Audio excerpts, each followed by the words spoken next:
சென்னை வடபழனியில் உள்ள தனியார் திரையரங்கில் டிடி நெக்ஸ்ட் லெவல் திரைப்படத்தை நடிகர் சந்தானம் மற்றும் படக்குழுவினர் ரசிகர்களுடன் சேர்ந்து பார்த்துவிட்டு செய்தியாளர்களை சந்தித்தனர். இன்ட்ரெஸ்டிங்கா பாக்குறாங்க, எங்கேயுமே ஒரு லேக் இல்லை, படத்துல சிரிக்கிறாங்க, என்ஜாய் பண்றாங்க. அதே டைமத்துல சீரியஸான சீனை சீரியஸா பாக்குறாங்க. என்னுடைய படத்துல எல்லாமே காமெடியா தான் பார்த்துட்டு இருப்பாங்க. பட் அது ஒரு ஒரு ஹீரோ படம்னா அது ஒரு இன்ட்ரெஸ்டிங்கா பார்ப்பாங்க. அது இந்த படத்துல நடந்திருக்கு ஃபர்ஸ்ட் டைம்.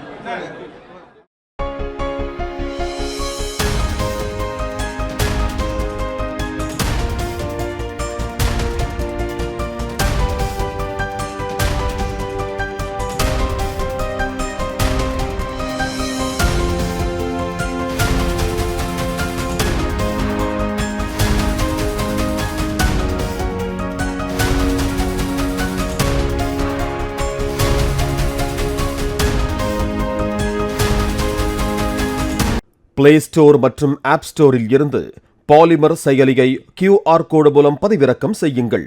செய்திகளை உடனுக்குடன் பெறுங்கள்.